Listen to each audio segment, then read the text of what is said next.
Kasama na natin si Chairman George Garcia ng COMELEC. Chairman, good morning. Magandang umaga po Sir Angel, sa mga kababayan natin magandang umaga din po. Ayan, natuloy na ho yung printing kahapon? Tama po Sir Angel, dire-diretso na po tayo at pwede po yung makita ng mga kababayan natin live stream. At yan po, naka-live stream po yung ang ating pong printing kahit po gabi sapagkat meron po tayong night shift Sir Angel. Bakit kailangang naka-live stream siya, Chairman? Para naman po sa tinatawag nating transparency para nakikita ng lahat kahit na pinapayagan natin yung observers, yung mga citizens arm, political parties na pumunta doon, mas maganda rin sa mga kababayan natin ay lagi kung anytime na gusto nilang tingnan kung ano na bang nangyayari na, kung ongoing pa rin ba yung printing, pwede po nilang makita. Ayos ah. First time ito mangyayari. Di ba? Pati yung printing, makikita mo, actual.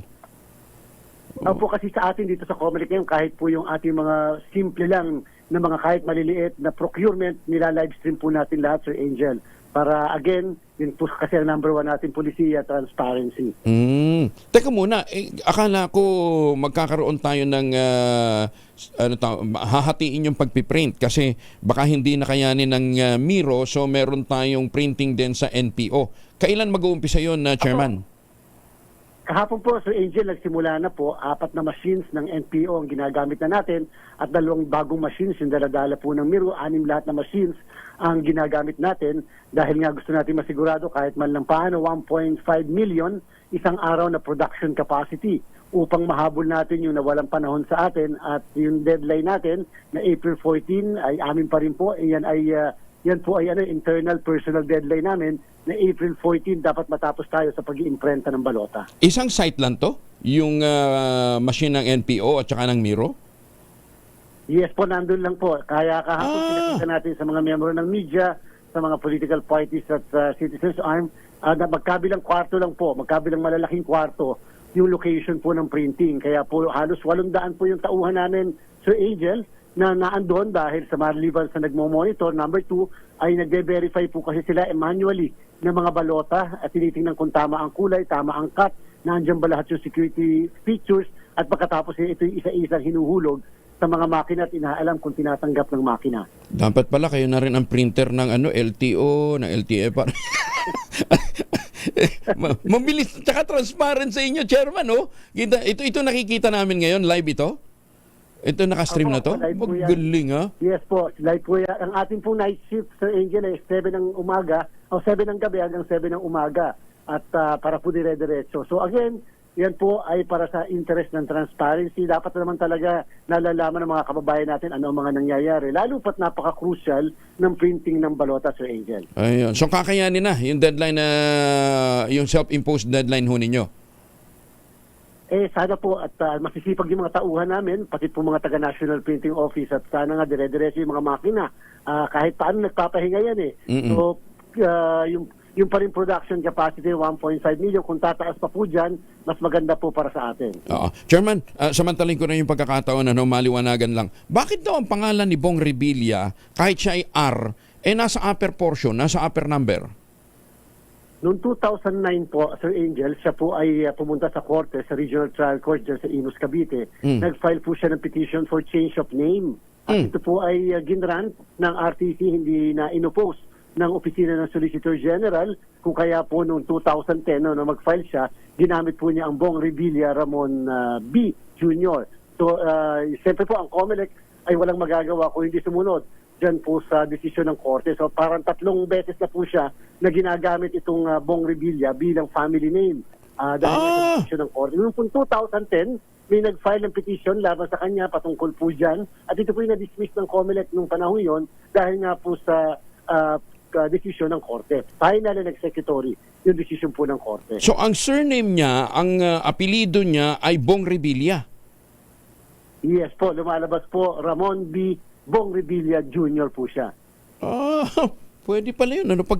Pero kailangan court action, court order. Di ba? Ay, opo, kinakailangan may desisyon ng korte. Hindi po tayo basta-basta pwede mag-file ng o pwede magkaroon ng pagbabago ng pangalan nang hindi ito pinag-uutos ng korte dahil kakailanganin baguhin din yung mga nakalagay sa birth certificate. At siyempre, base po sa Civil Code of the Philippines, meron pong requirement o ground sa pagpapalit ng pangalan. Ayun. Teka muna, hindi na kayo nagpalit ng ng panibagong numero ng mga senatorial candidate?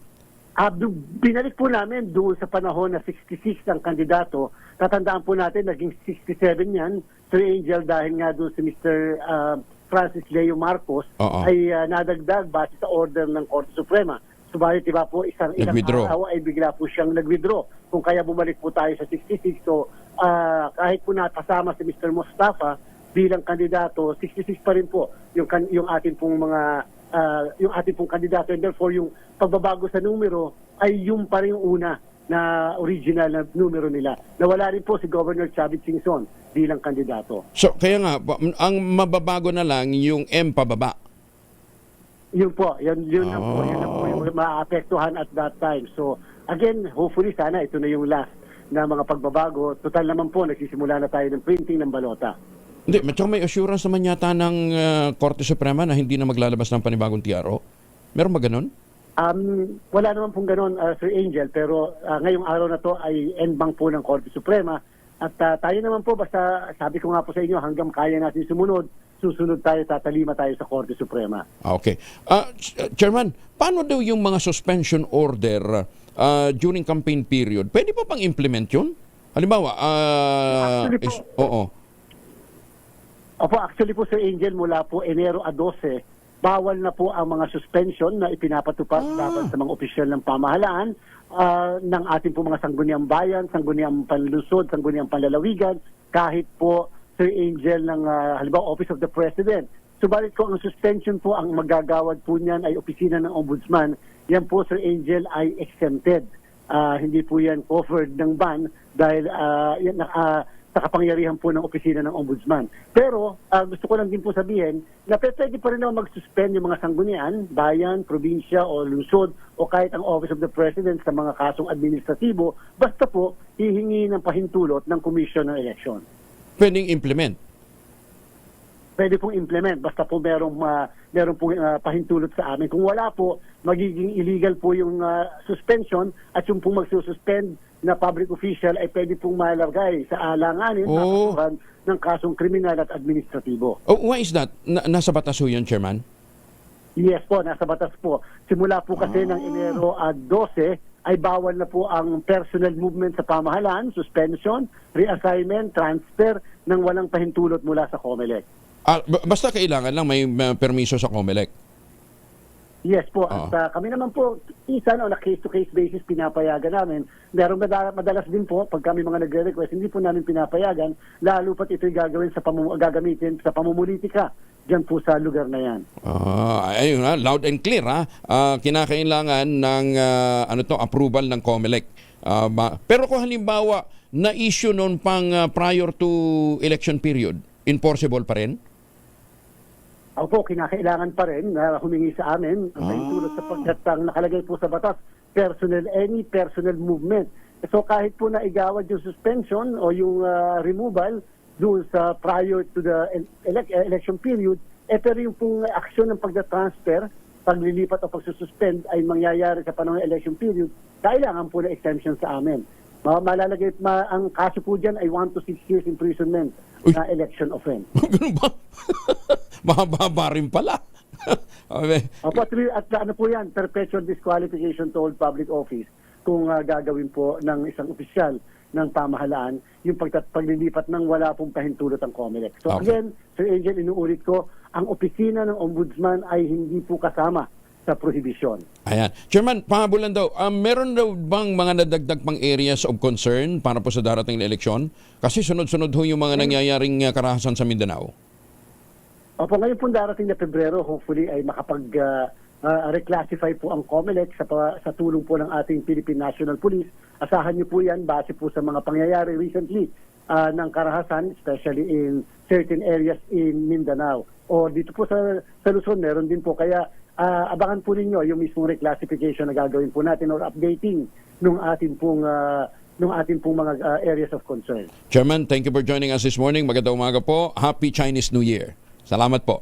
Magandang umaga po, Sir Angel. Mabuhay po. Ingat po. Si Chairman George Garcia ng Commission on Elections.